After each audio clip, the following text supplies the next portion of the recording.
Well, hello and welcome to this week's update here on YouTube. So right now we have an opening range that is bearish. We're below 4047. Anything below that number is bearish according to our opening range. We are in bearish mode. However, we are sitting right on the 200-day moving average, which could act as support and also a pretty decent support level through here as well. So that's where we're situated there. Now, what do I think in the short term? I think a bounce higher. Okay.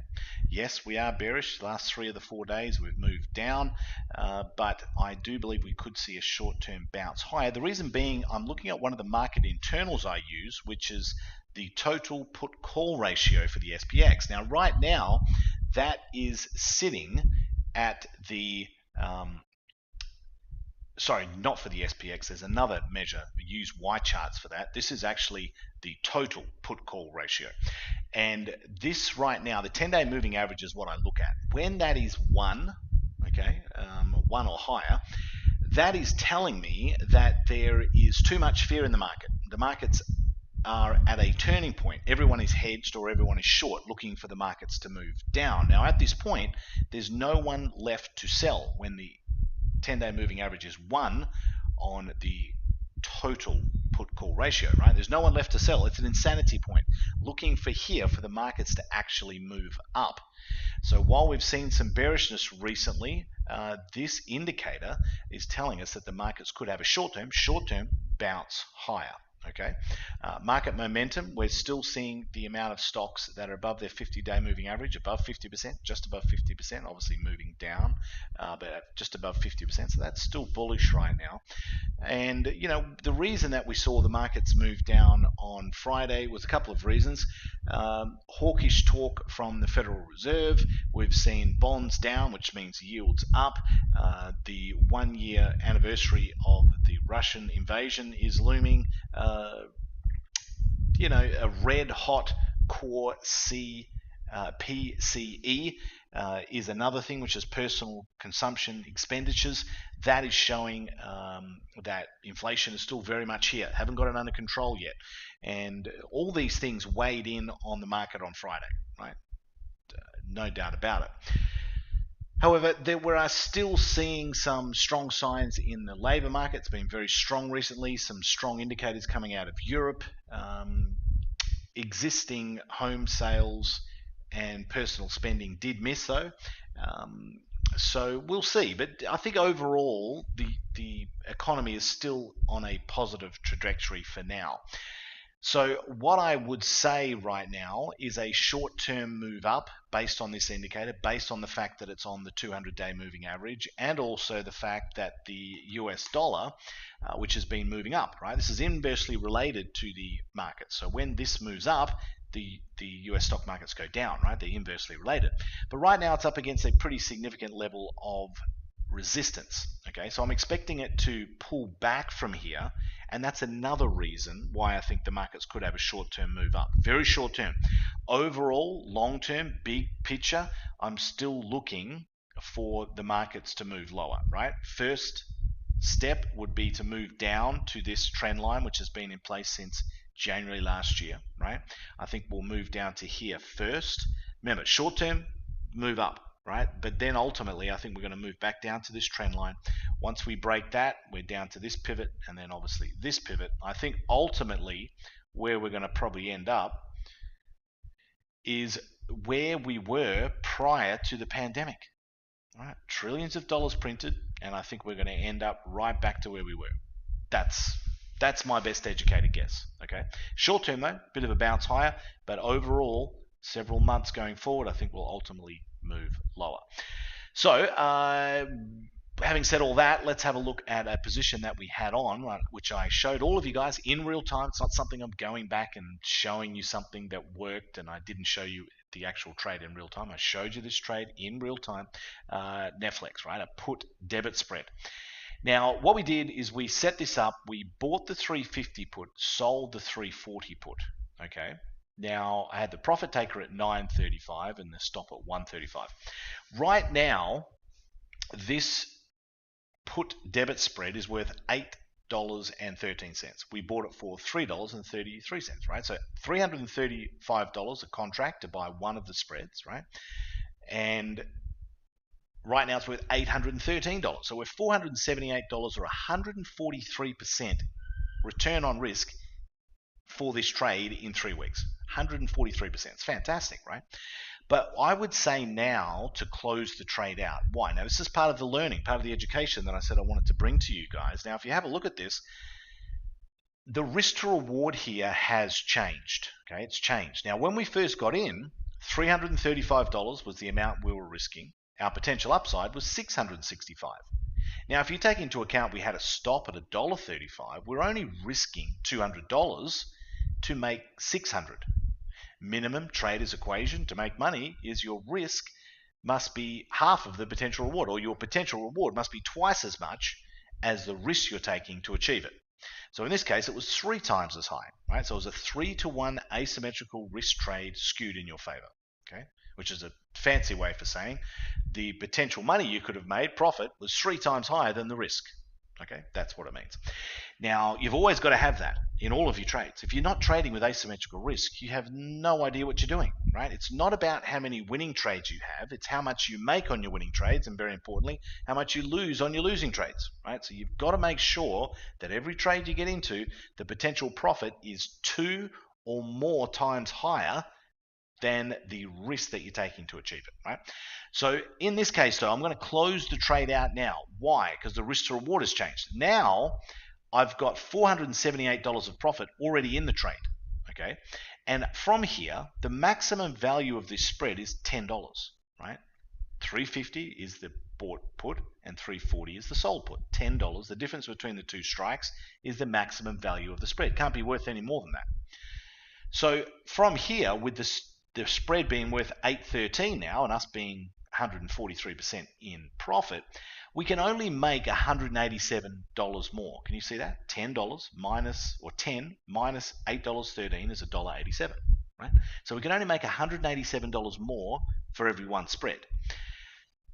And we're risking $478 of profit we've already got. Well, guess what? That risk to reward doesn't make any sense. I'm going to risk $478 of profit to make an additional 187? Doesn't make sense, right? So when that's the case, the risk to reward changes, so it's not in your favor anymore. You close the trade out, right? So close this one out now, this trade that I showed you guys in real time.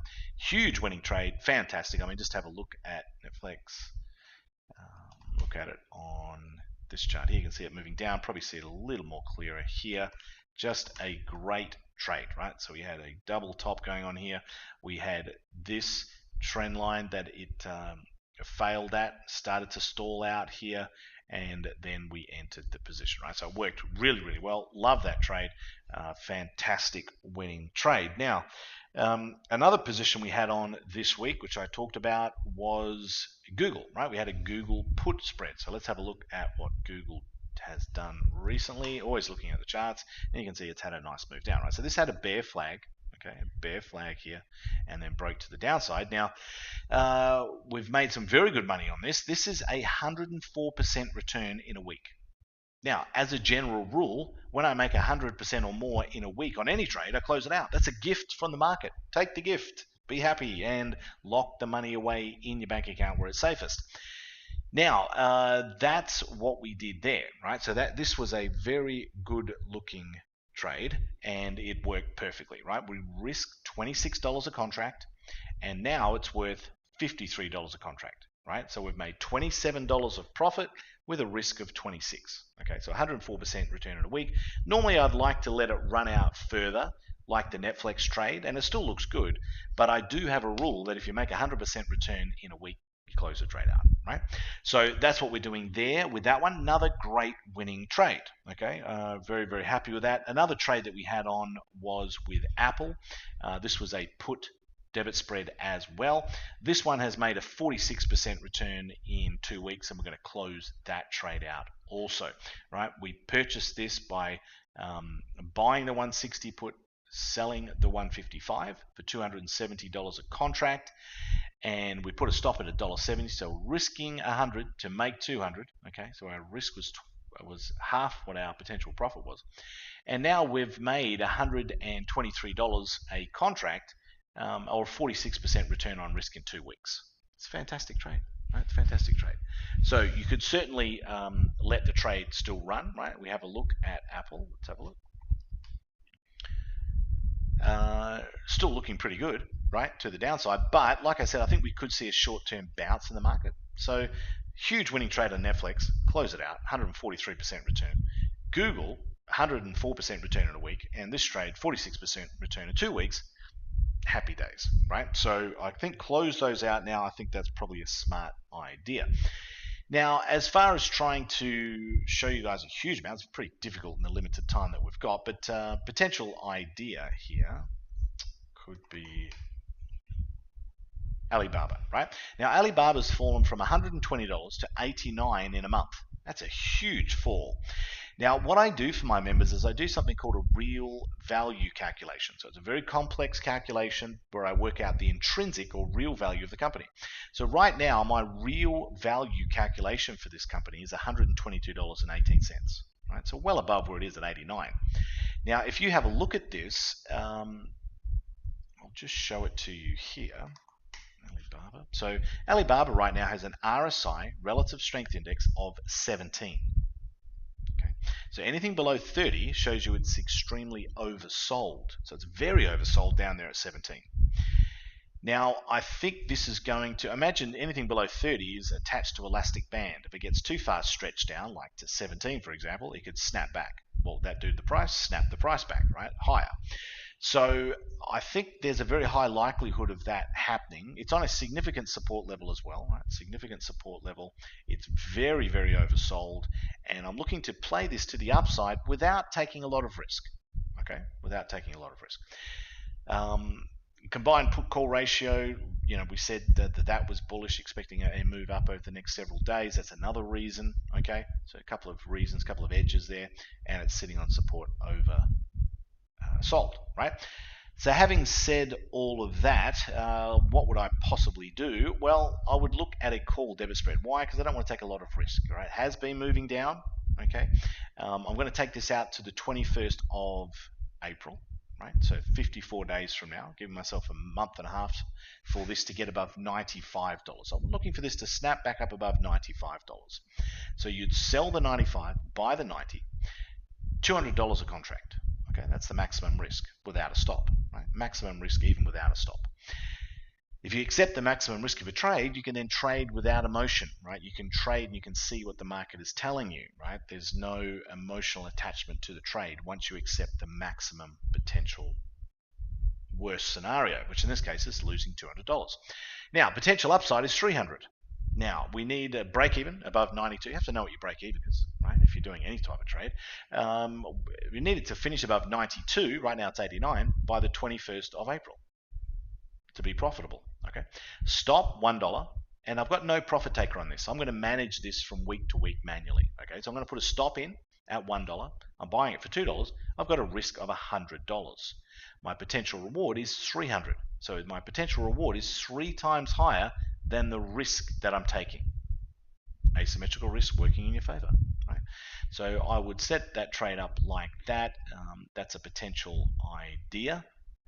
Not taking a lot of risk with it, and I think that could play itself out over not Monday, not Tuesday, not next week, over the next several weeks. Okay, we could see a little bit more of a move down from here. Okay, then a snapback. That's what I'm looking for. Looking for it to get above 95, which is about there. I think that's a high probability, and that's just an idea for you guys, right? So making sure the asymmetrical risk is in your favor, and that's how that would look. Now, it would look something like this, BABA, 21st. Okay, make sure you choose that. We're going to go bid, sell, 95 strike, ask, buy, right? $1.85 is the bid, $2.15 is the ask. In between those two is $2. There it is. Right? That's how it works. So that is that trade. I like it. Okay, but again, worst scenario, lose $100. Best scenario, I make 300. Or if I've got 10 contracts, risking 1,000 to make 3,000. Okay, so that's an idea. So let me know if you enjoyed that bit of education there about risk and reward changing when you enter a trade and compared to what it is now, and then obviously looking at a new potential idea, the edges we look at, and how to set that up with asymmetrical risk, and then setting it up for you in the brokerage account as well. So let me know if you guys enjoyed that, and I will continue to do this if you want me to. So thank you guys so much. My name's Sean Allison. All the best, and bye for now.